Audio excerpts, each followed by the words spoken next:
में जनता का बहुत ही ज्यादा भेदभाव था। यहाँ तक कि वो जब स्कूल में जाया करते, लंच लेकर जाया करते थे, तो उनको पानी पीने की अनुमति नहीं थी स्कूल में से।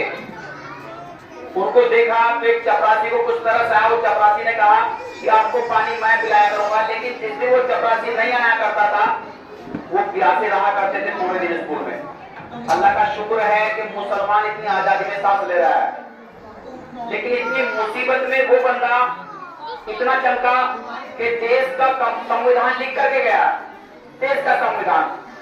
और जाते वक्त उन्होंने कहा अपनी कौम के बच्चों से कि तन पर भले ही आपके कपड़ा ना रहे, पैरों में जूती ना रहे, लेकिन किताबों में हाथों में किताब होनी चाहिए आपके इतिहास रखने के लिए। और आज देखते हैं सभी जगह, चाहे किसी भी कौम का बंदा है, सभी लोग डॉक्टर भीमराव अम्बेडकर के संविधान जो लिखा हुआ है उस पर अमल करते हैं और उसी को फॉलो करते हैं।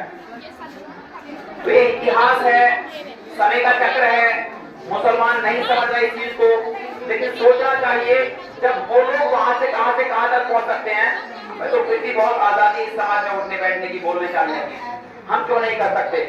लेकिन जितना तंज उन्होंने झेला है उतना तंज झेलने वाला अगर कोई हम में से पैदा हो जाएगा, वो भी आगे निकल जाएगा। क्योंकि हीरा जो मिलता है वो हमेशा कोयले की खान में से निकलता है, कमल जो खिलता है वो कीचड़ से खिलता है।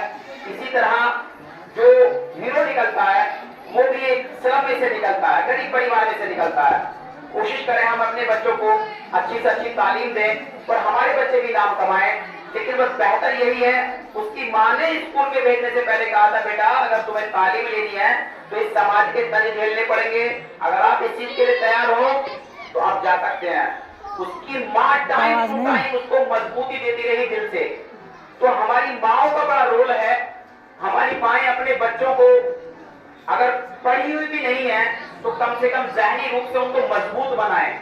ये सोचें कि हम पढ़े लिखे नहीं हैं, हम अनपढ़ रह गए, लेकिन अपने बच्चे को हम बेहतर से बेहतर तालीम दें। और इसी तालीम की वजह से ज्यादा लंबा समय नहीं हुआ है, पिछले 15-16 साल 10-15 साल पहले डॉक्टर एपीजे अब्दुल कलाम ने इतिहास रचा हमारे मुस्लिम्स में ही निकल करके कि पढ़ने के लिए पैसे नहीं थे, अखबार बेच करके घर घर अखबार डाला करते थे, उससे जो पैसा मिलता था उस पैसे से अपनी फीस दिया करते थे। बहुत छोटी सी उम्र थी, वालदा का इंतकाल हो गया। उसके जस्ट बाद कुछ दिनों अभी वालदा का नाम नहीं बोले, वालिद साहब का इंतकाल हो गया।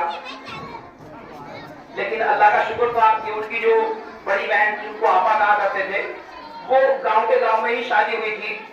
उनकी परिवार, उनकी जिम्मेदारी का मामला, परवरिश का जिम्मेदारी उनकी बहन ने संभाली।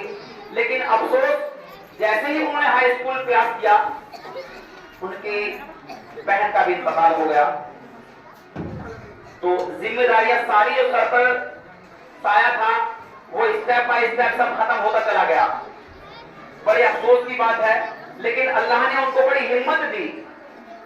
उसी हिम्मत की वजह से वो पूरे हिंदुस्तान के इतने चहीते राष्ट्रपति कहलाए, और राष्ट्रपति भी नहीं, पूरे हिंदुस्तान में ही नहीं, दुनिया के सबसे बेहतरीन अजीम साइंसदान में नाम लिखाया उन्होंने। और हिंदुस्तान को एक ऐसी शक्ति बना के गए हैं, ऐसे मकाम पर लाके खड़ा कर दिया है जो हिंदुस्तान सर उठा के कह सकता है कि हम भी सुपर पावर हैं। उससे पहले मिसाइल नहीं थी, उन्होंने मिसाइल बनाई और इसीलिए उनको मिसाइल मैन कहा गया। और ये किसकी बदौलत है? तालीम की बदौलत है। तो हमें अपने बच्चों को अच्छी से अच्छी तालीम देनी चाहिए। ये कोशिश, ये ना सोचे अपने दिमाग में कि हमें पैसा नहीं है हमारे पास में, हम पैसा नहीं खर्च कर सकते इतना सारा। ऐसा नहीं है, आज के दौर में सब कुछ मुमकिन है, बशर्ते कि हमारे बच्चे में टैलेंट होना चाहिए, हमारे अंदर वो जुनून होना चाहिए, हम हासिल कर सकते हैं सब कुछ अल्लाह को हासिल नाजिल रखते हुए। लेकिन उन सबसे पहले इंसानियत है, और इंसानियत को जिंदा रखें। सभी का ये फर्ज बनता है एक दूसरे पर, और उसी के लिए हम बताया गया है कि जो भी जिस धर्म में अल्लाह ने उनको पैदा किया है, अपने अपने धर्म का रेस्पेक्ट करते हुए अपनी जो ह्यूमैनिटी है उसको जिंदा रखें। और ये ह्यूमैनिटी केवल अपनी कौम के लिए नहीं होती, ये अल्लाह ने जितनी मखलूक पैदा की है उन सबके लिए होती है।